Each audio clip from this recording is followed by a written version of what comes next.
ఇప్పుడు ఇళ్లలో మనం తీసుకునేది రైస్ కావచ్చు, ఇడ్లీస్ కావచ్చు, దోస కావచ్చు, ఉప్మా కావచ్చు. Anything is carb. వెజిటబుల్స్ కానీ లేదా ప్రోటీన్స్ కానీ మినిమైజ్ అయిపోతున్నాయి. కర్రీస్ కూడా మనం తీసుకుంటుంటే ఏంటంటే హైలీ ప్రాసెస్డ్ రిఫైన్డ్ ఆయిల్స్తో తీసుకుంటున్నాం. ఈరోజు రిఫైన్డ్ ఆయిల్స్ అన్నది మనకు చాలా బిగ్ కల్ప్రిట్స్ అయిపోతున్నాయి మన హెల్త్ పాడవటానికి. సో ఈ ఆయిల్స్ ఒకటి, ఈ కార్బ్ రిచ్ ఫుడ్స్ ఒకటి తీసుకోవటం అన్నది మనకు బాగా అలవాటైంది. ఇక వెస్టర్నైజేషన్ అనేది కూడా ఎందుకు వచ్చింది అని అంటున్నాం అంటే ఈ పిజ్జా, బర్గర్లు ఇవన్నీ ఏంటంటే హైలీ రిఫైన్డ్ కార్బ్స్తో చేసినవి. ప్లస్ వాటితో పాటు బయటకి ఎక్కడికి వెళ్ళినా కాంబో ఆఫర్ లాగా కూల్ డ్రింక్స్ కల్పిస్తున్నారు. They are putting lot of sugar into us.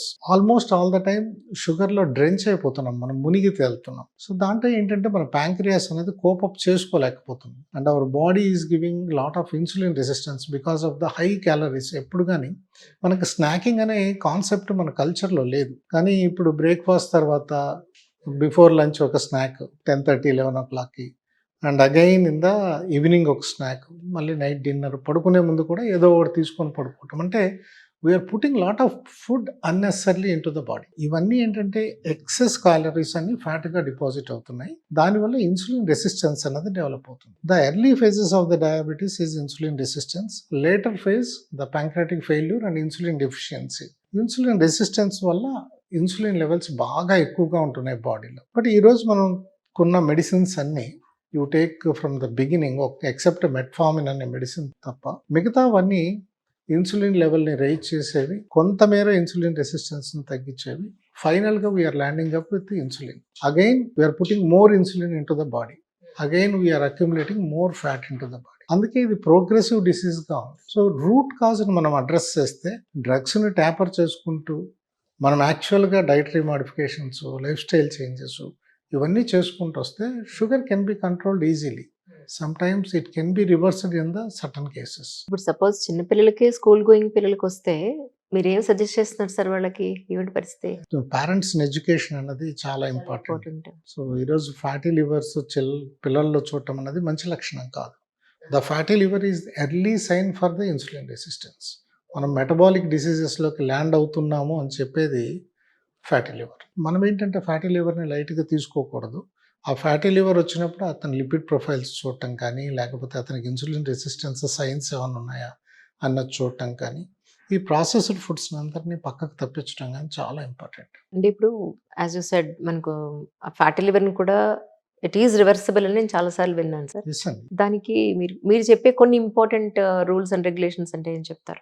Fatty liver is nothing but our high calories food మనం తీసుకున్నప్పుడు, అంటే if you take an refined carbs తీసుకున్నప్పుడు మనకేమవుతుందంటే once you eat it sugar spikes వచ్చేస్తాయి. Immediately మనకు దాంతోపాటు insulin కూడా spike అవుతుంది. So insulin is a fat storage hormone. It's and storage hormone, not అనే sugar controlling hormone. So excess calories కానీ, excess food ఇప్పుడు ఫర్ ఎగ్జాంపుల్ గ్లూకోజ్ తీసుకున్నాం, లేదా ఫ్రూట్ జ్యూస్ తీసుకున్నప్పుడు ఫ్రక్టోజ్ కానీ, ఇవన్నీ ఏమవుతాయంటే నేరుగా లివర్లో వెళ్ళిపోయి ఫ్యాట్గా అక్యుములేట్ అయిపోతాయి. ఫర్ ఎగ్జాంపుల్ గ్లూకోజ్ తీసుకున్నాం అనుకోండి, గ్లూకోజ్ అంటే anything starch is nothing but glucose. మనం ఒక సర్టన్ లెవెల్ దాటిన తర్వాత 20% of the glucose goes in to the liver. ఆ 20%లో కొంత గ్లైకోజన్గా మారుతుంది.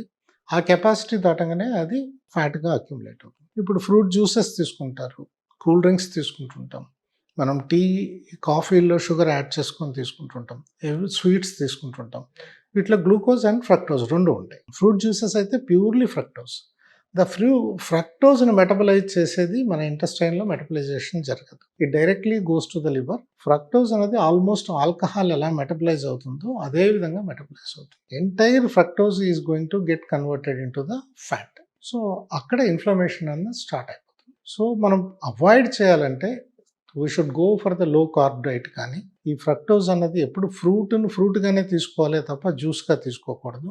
ఈ ఫ్రక్టోజ్ ఉన్నవి అంటే ఎనీ స్వీట్స్ కానీ, అడిషనల్గా స్వీట్స్ తింటాం కానీ, వీటిని కంప్లీట్గా మనం అవాయిడ్ చేస్తే definitely fatty liver can be reversed. Liver ఉన్న వాళ్ళు ఈ నాన్ వెజ్ కూడా తగ్గించాలని కొంతమంది అంటారు, నాన్ వెజ్తో సంబంధం లేదని కొంతమంది అంటారు. లేదండి, యాక్చువల్గా fatty liver root cause is fructose. యాక్చువల్గా నాన్ వెజిటేరియన్లో మనం సాచురేటెడ్ ఫ్యాట్స్ ఉంటాయి, ఎస్పెషల్లీ రెడ్ మీట్, అనిమల్ మీట్లో సాచురేటెడ్ ఫ్యాట్స్ ఉంటాయి.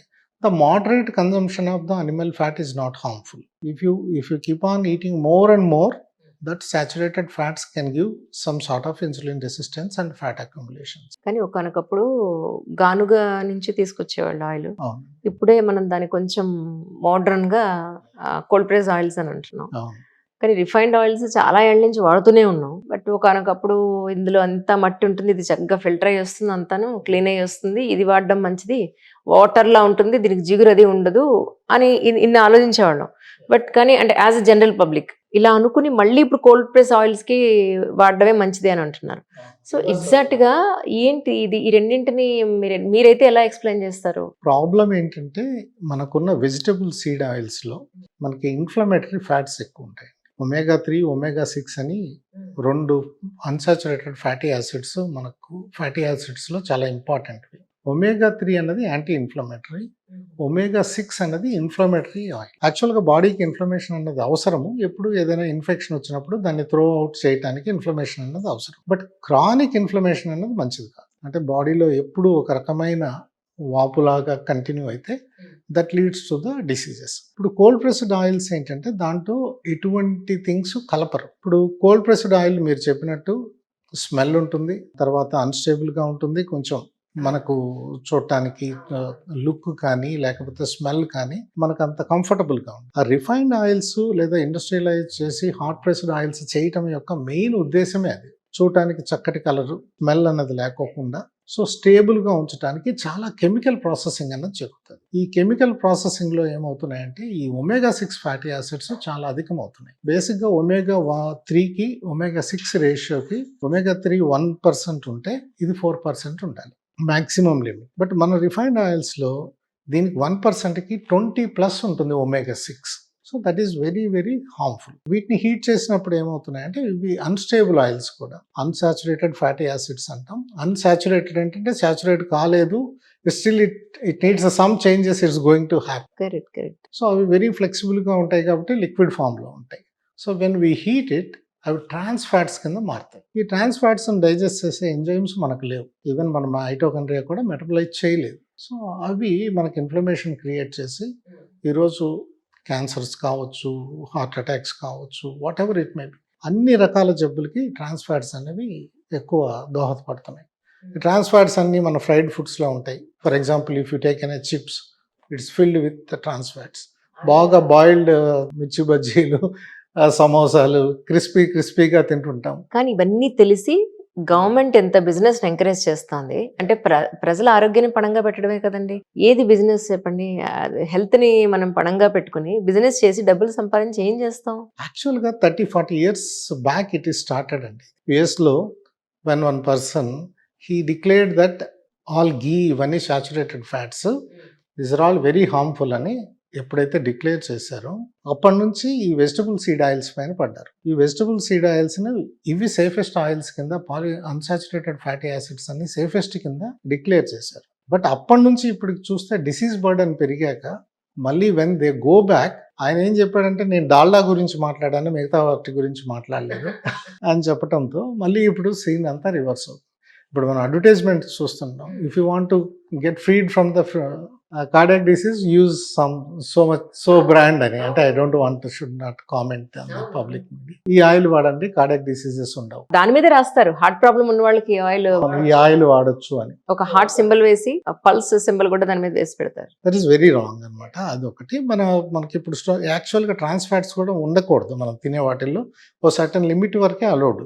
బట్ వాళ్ళు ఏంటంటే దానికన్నా ఎక్కువగా ఉంటాయి కానీ they will never display that trans fats ఎక్కువ ఉన్నాయి. ఇప్పుడు మనం తీసుకునే కుకీస్ కావచ్చు లేకపోతే ఎనీ ప్యాకెడ్ ఫుడ్స్ ఎందుకు బ్యాక్టీరియా అటెంప్ట్ చేయదు వాటిని అంటే బికాస్ అంత బ్యాడ్ ఫ్యాట్స్ ఉంటాయి. Bacteria knows but we don't know. So అందుకని ఈ ఫ్యాటీ ఫుడ్స్ అన్ని తీసుకోవటం వల్ల ఈరోజు ఈ డిసీజ్ బర్డన్ అనేది అంతగా పెరిగిపోయింది. మిల్క్ పాయింట్ ఆఫ్ వ్యూలో గేదె పాలే తాగాలి, ఆవు పాలే తాగాలి, అవే ఆరోగ్యానికి మంచివని మనందరికీ తెలిసిన ప్యాకెట్ పాలే వాడతాం. ఎందుకంటే అవి అందుబాటులో ఉండవు కాబట్టి మనకి అన్ని ఏరియాల్లో దొరకవు. దొరికినా చాలా ఎక్స్పెన్సివ్గా ఉంటున్నాయి actually. So milk point of వ్యూలో నిజంగా ఇప్పుడు ప్యాకెట్ పాలు తీసుకోవచ్చా అండి? మీరేమి సజెస్ట్ చేస్తున్నారు? బేసికలీ మిల్క్ అన్నది హోల్సమ్ న్యూట్రిషియస్ ఫుడ్ అండి. అది మిల్క్లో మనకు ఫ్యాట్స్ ఉంటాయి, హెల్తీ ఫ్యాట్స్ ఉంటాయి, మంచి ప్రోటీన్స్ ఉంటాయి, కంప్లీట్ ప్రోటీన్స్, అన్ని ఎసెన్షియల్ అమినో యాసిడ్స్ ఉండే ప్రోటీన్స్ ఉంటాయి. నిజమైన పాలైతే. నిజమైన పాలైతే.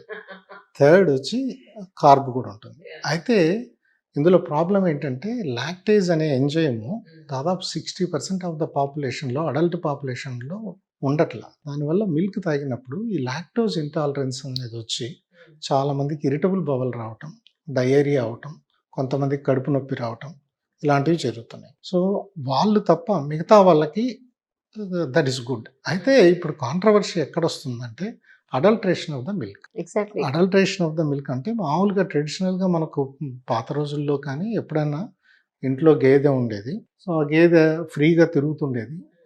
దూడకు పాలిచ్చిన తర్వాత మనం తీసుకునేవాళ్ళం. ఇప్పుడు ఏంటంటే ఎప్పుడైతే ఇండస్ట్రియలైజేషన్ అయిపోయిందో మనం వాటిని ఒక షెడ్యూల్లో కట్టేస్తున్నాం, చిన్న చిన్న స్పేసుల్లో కట్టేస్తున్నాం. దూడని వెంటనే సపరేట్ చేస్తున్నాం. ఈ సపరేట్ చేసినందువల్ల ఆ మదర్ కౌలో కానీ గేదెలో కానీ విపరీతమైన స్ట్రెస్ అనేది ఉంటుంది. ఆ స్టిరాయిడ్స్ అనేవి కూడా మనకి పాస్ ఆన్ అవుతున్నాయి. One thing. ఇది ఎప్పుడైతే ఇండస్ట్రియలైజేషన్ అయిపోయిందో మిల్క్ ప్రొడక్షన్ కోసమని వీళ్ళు ఏం చేస్తున్నారంటే రకరకాల హార్మోన్స్ ఇస్తున్నారు. సో ఈ హార్మోన్స్ తాగే వాళ్ళ బాడీ పైన కూడా కొంత ఇంపాక్ట్ ఉంటుంది. సెకండ్, ఈ మెకానికల్ సక్కింగ్ కానీ పంప్స్ వాడిచేసి ఈ బ్రెస్ట్ మిల్క్ తీస్తున్నారు. దీనివల్ల బ్రెస్ట్కి ట్రామా అవుతుంది, దానివల్ల ఇన్ఫెక్షన్స్ వస్తున్నాయి. అంతేకాకుండా కన్ఫైన్డ్గా కట్టేసి ఉండటం వల్ల అదే పేడలో అదే మూత్రంలో అది పడుకోవాల్సి వస్తుంది. దానివల్ల బ్రెస్ట్ కంటామినేట్ అయిపోతుంది మళ్ళీ. సో అందువల్ల ఎక్కువ ఇన్ఫెక్షన్స్, అంటే యాంటీబయాటిక్స్ వాడాల్సి వస్తుంది. యాంటీబయాటిక్స్ రెసిడ్యూస్ మనకు కొంత వస్తున్నాయి. కొంతమంది చాలామంది ఏమంటారంటే పాశ్చరైజేషన్ చేసిన తర్వాత మనకు యాంటీబయాటిక్ ఇవైతే ఉండవు కానీ ఇన్ఫెక్షన్స్ అయితే ఉండొచ్చు, కానీ కాస్త యాంటీబయాటిక్స్ రెసిడ్యూస్ ఉంటాయి. అంటే ఇంకోటి స్టోరేజ్, ట్రాన్స్పోర్టేషన్. ఇందులో ఎమల్సిఫైర్స్ వాడుతున్నారు, యూరియా వాడుతున్నారు పాలు చెడిపోకుండా ఉండటానికి.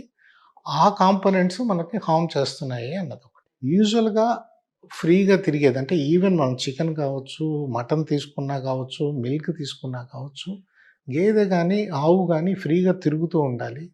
చైల్డ్ నుంచి సపరేట్ అవ్వకూడదు. ఇవన్నీ కూడా ఏంటంటే అడల్ట్రేషన్ కాకోకుండా వస్తే మిల్క్ ఈజ్ వెరీ హెల్తీ.